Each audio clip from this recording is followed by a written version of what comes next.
గ్లాసుడైన చాలు నందిని పాలు, కడివిడైన నేమి కల్తీ పాలు. నందిని డైరీ.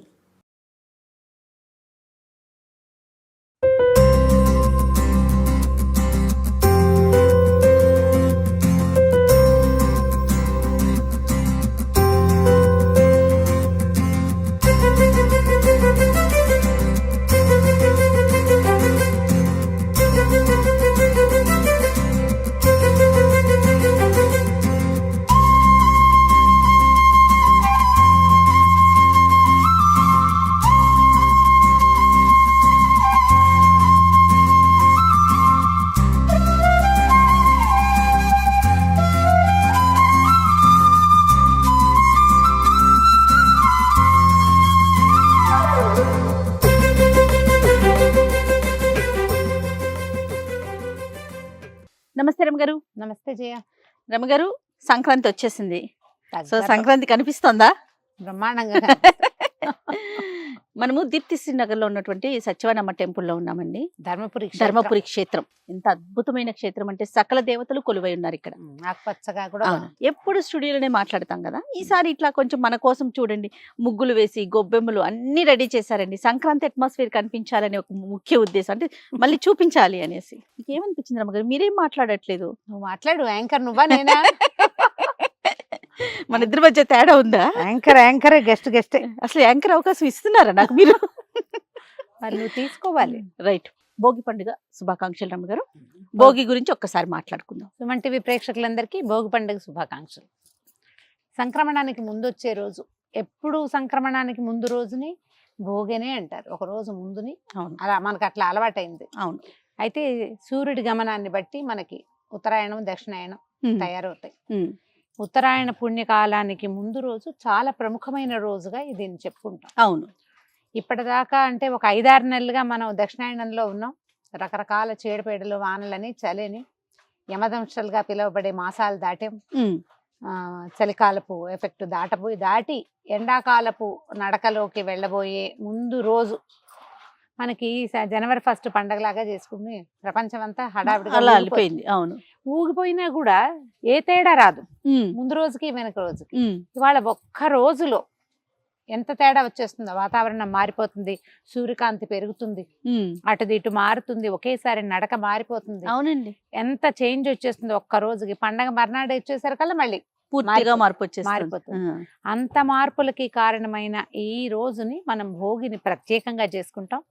అంటే ఇప్పుడు కొంచెం సీజన్స్ అటు ఇటు అవటం వల్ల మనం కాస్త ఈ పంటల కాలాలు అవి తెలియటం లేదు, కానీ పూర్వం కనీసం కొంతకాలం క్రితం అయితే సరిగ్గా పంటలు ఇంటికి వచ్చే రోజులు, హరిదాసులు వచ్చే కాలము. పైగా మనం ఏం చేస్తామంటే ఈ ధను సంక్రమణ నుంచి ఈ నెల రోజులు నెలగంట పెట్టుకుని ముగ్గులు వేసుకుంటాము. అవును. తర్వాత ఏమో ఈ ధాన్యం మెల్లిగా ఒక్కొక్కటి ఇల్లు చేరటం మొదలు పెట్టింది. దాన ప్రక్రియ ఒకటి శ్రీకారం చుడతాము. తర్వాత ఇప్పుడు చలి బాగా పెరగటం, ఈ మంచు కాలం అవటంతో రకరకాల దానాలు, మన కంబళ్ళని లేకపోతే నువ్వులని, తర్వాత ఇంటికి వచ్చిన ధాన్యం, కొత్త ధాన్యాన్ని దానం చేయటం, హరిదాసులు రావడం, గంగిరెద్దులు రావడం, పూర్తిగా అంతా దాన ప్రక్రియే నడుస్తూ ఉంటుంది. అవును. ఈ దాన ప్రక్రియ పూర్తిగా అసలే పెద్ద దానం చేయవలసింది సంక్రమణం రోజున. మకర సంక్రమణం రోజున మనం ఏం చేస్తాం, పితరులకి కూడా తర్పణాలు విడుస్తాం, పెద్దలకు పెట్టుకుంటారు. తర్పణం విడవడం రాని వాళ్ళు కూడా ఈ రోజున 2 ఆకులు వేసి వాళ్ళ తాత తండ్రుల పేర్లతోటి భోజనం పెట్టడం అనేది ముఖ్యమైన విధిగా కనపడుతుంది. దానికి ఆద్యమైన ఈ భోగి పండుగ రోజున మనం భోగి మంటలు వేయటం ఏం లేదు. చలికాలానికి వీడ్కోలు చెప్తున్నాం, ఎండాకాలానికి స్వాగతం చెప్తున్నాం. దానికోసం అని ఇళ్లల్లో ఉన్న పాత వస్తువులు వేయడం అనేది ఒక ఇదిగా కనపడుతుంది, కానీ మన సిద్ధాంతం అయితే అది కాదు.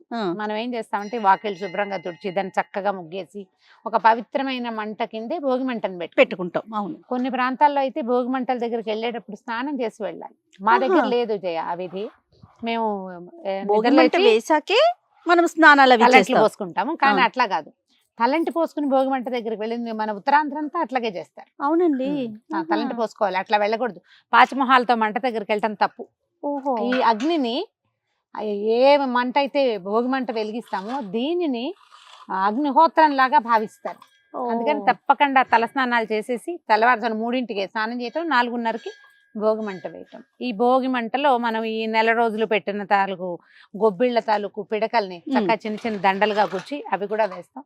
ఇదంతా ఏంటంటే వాతావరణాన్ని క్లీన్ చేయడానికి ఒక ప్రక్రియలాగా కనపడుతుంది. అది ఈ ఎప్పుడైనా సరే ఒక మంట వెలిగించామంటే పొగ ఎక్కడికి వెళ్తుంది?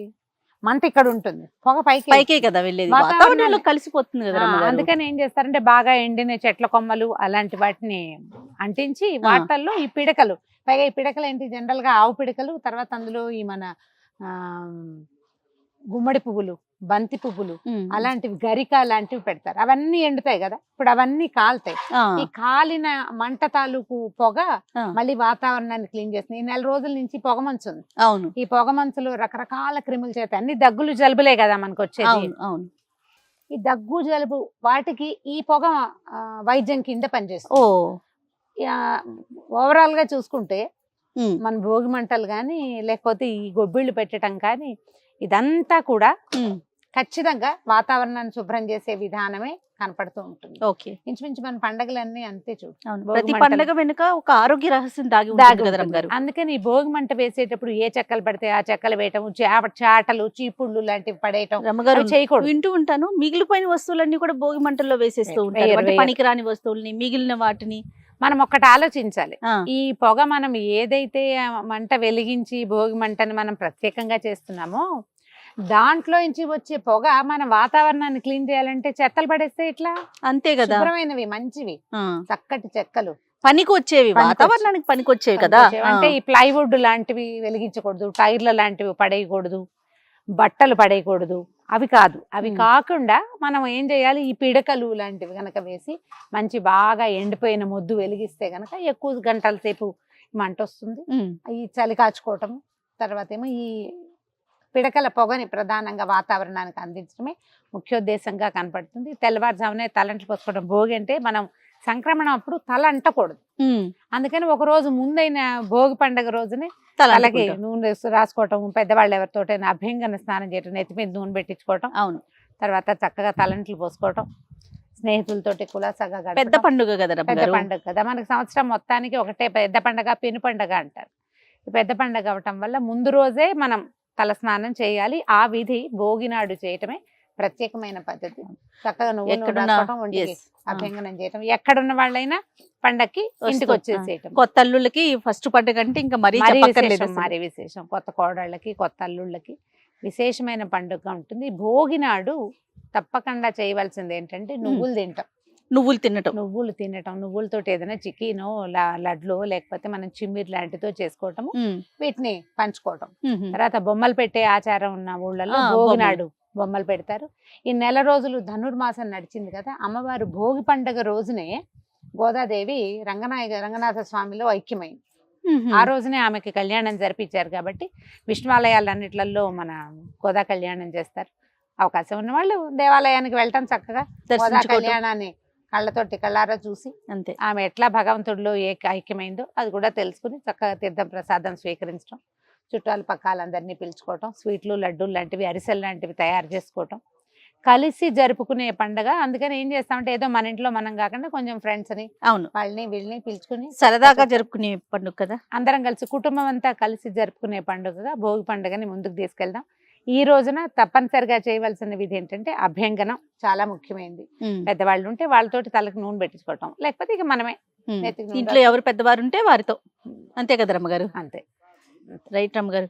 మన సంస్కృతి సాంప్రదాయాల్ని, మన ఆచారాల్ని ముందుకు తీసుకెళ్లేవే పండుగలు, అంతే కదా రమ్మగారు. అంటే మనం మర్చిపోకుండా చేసే మామూలు రోజుల్లో మన జనజీవన స్రవంతిలో రకరకాలు జీవనంలో పరిగెడుతూ ఉంటాం కదా, పరిగెత్తడం మానేసి ఒకరోజు తాపీగా కూర్చోటం, నడవటం, మన విధానాన్ని ఆలోచించి ఏమేం చేసేవాళ్ళు, అమ్మ వాళ్ళు ఏం చేసేవాళ్ళు, పిల్లలకి భోగి పళ్ళు పోయటం మనం చేస్తే రేపు రోజు మన పిల్లలకి అది అలవాటు ముందుకెళ్తుంది కదా. సంస్కృతి ముందుకెళ్ళాలంటే ఆచరిస్తేనే సంస్కృతులు ముందుకెళ్తాయి. ఈ భోగి పండుగ రోజున భోగి పళ్ళు పోయటం ఒకటి విధానంగా కనపడుతుంది. బోడలు పోయటం అంటారు కొన్ని ప్రాంతాల్లో, రేగిపళ్ళు, తర్వాత బంతి పువ్వులు లాంటివి, పువ్వు రేఖలు, తర్వాత చిన్న చిన్న చెరుకు ముక్కలు, కొన్ని రూపాయి కాసులు, ఇవి పిల్లల మీద ఇట్లా తిప్పి కనుక పోస్తే వాళ్ళకున్న దిష్టి పోతుంది, చీడపీడలు పోతాయని. ఈ రేగి పండులో ఇదేంటంటే సూర్యుని ఆకర్షించే లక్షణం కలిగి ఉంటుంది అది. ఓకే. అంచేత మనకి ఇలా తిప్పటం వల్ల ఏమవుతుందంటే పిల్లల్లో ఉన్నటువంటి నెగిటివ్ ఎనర్జీస్ ఏవైతే వాళ్ళ చుట్టూతా ఉంటాయో అవి అవి పూర్తిగా పూర్తిగా పోతాయి. తర్వాత ఆరా పుల్లింగ్ అంటాం దాన్ని మనం. ఉమ్, మన చుట్టూతా ఒక కాంతి వలయం ఉంటుంది. అవును. ఈ వీటిని తిప్పటం వల్ల ఏమవుతుంది, ఈ పాజిటివ్ ఫోర్స్ తోటి ఈ ఆరా ఫుల్ చేయబడుతుంది. ఉమ్, దానివల్ల పిల్లలు ఆరోగ్యంగా ఉంటారు, చీడలు అవి పోతాయి, ప్రశాంతంగా ఉంటుంది. చక్కగా పేరెంటం చేసుకోవటం, అందరిని పిలవటం, తమలపాకులు, తర్వాత తాంబూలాలు ఇచ్చుకోవటం, తమలపాకులు, అరటిపళ్ళు, చెరుకు ముక్కలు, కొన్ని రేగిపళ్ళు కూడా ఉమ్, ఇట్లా పిలవటం, అందరి నలుగురిని పిలిచి ఇచ్చుకోవటం. అంతే. దీనివల్ల ఏంటంటే ఈ రోజున భోగి రోజున మనకు కొన్ని చోట్ల అయితే పసుపు కుంకాలు, ఖర్జూర పళ్ళు, అట్లా పళ్ళు అవి కూడా ముత్తైదులకు ఇచ్చే ఆచారం కనపడుతుంది. ఓ, బ్రాహ్మణులకి దానం చేసే ప్రక్రియ కనపడుతుంది. ఆహా. మన ప్రాంతాల్లో ఏది ఉంటే ఆ విధిని Yes. తప్పకుండా ఆచారాన్ని మాత్రం ఫాలో అవ్వాలి. ఫాలో అవ్వండి. దీన్ని మానేయకండి కనీసం. అది. ఎంత కుదిరితే అంత చేయటం. రైట్ మనమే అమ్మగారు. ఉన్నాం, కనీసం తలంటి పోసుకోవచ్చు కదా. కనీసం తలంటి పోసుకోవచ్చు. పెద్దగా పేరెంటం పిలవడానికి ఎవరు లేకపోతే, చుట్టుపక్కల ఎవరు లేరు అనుకో, ఆ. మనమే బొగ్గుపళ్ళు పోసుకుంటాం పిల్లల అంతే. మీద. అదైనా చేయొచ్చు. కొంచెం 9 సంవత్సరాల లోపల పిల్లలకి భోగిపళ్ళు. పళ్ళు పోసుకోవచ్చు. పేరెంట్ అల్లాగా చేయగలిగితే ఇక మరీ మంచిది, మనకు ఓపిక ఉండి చేయగలిగితే. ఊళ్ళలో ఆచారాలు బాగా నడుస్తాయి జయ. ఆ, ఈ పండుగలకు మాత్రం ఖచ్చితంగా ఫాలో అవుతూ ఉంటారు. ఏ పద్ధతి అయితే ఉంటుందో అది మాక్సిమం కనిపిస్తుంది. అవును. మనం కూడా సిటీలో ఉన్నా కూడా రమగారు, ఇప్పుడు చేయొచ్చు. పెద్ద పెద్ద అపార్ట్మెంట్స్ లో కూడా చక్కగా అందరూ కలిసి చేసుకునే సంస్కృతిలోకి వచ్చామండి. అది మనము కనీసం టీవీలో చూసేనే నేర్చుకుంటున్నాం, చెయ్యాలి అని చెప్పి కలుస్తున్నారు అందరూ కూడా సామూహికంగా. అవును. అది రమగారు. పండగలు జరుపుకుంటే బాగుంటుంది. భోగి పండుగని చక్కగా సంతోషంగా, గొడవలు పొట్లాటలు లేకుండా, నేను అనుకున్నదే జరగాలి ఇలాంటి భావాలు లేకుండా ప్రశాంతంగా ముందుకు తీసుకెళ్ళండి. ఎంత ప్రశాంతమైన పండుగ జరిగితే అంత సంవత్సరం అంతా అంత ప్రశాంతంగా ఉంటుందని నమ్మండి. రైట్ రమగారు. మరొకసారి భోగి శుభాకాంక్షలు. మరొకసారి సుమన్ టీవీ ప్రేక్షకులందరికీ భోగి పండుగ శుభాకాంక్షలు.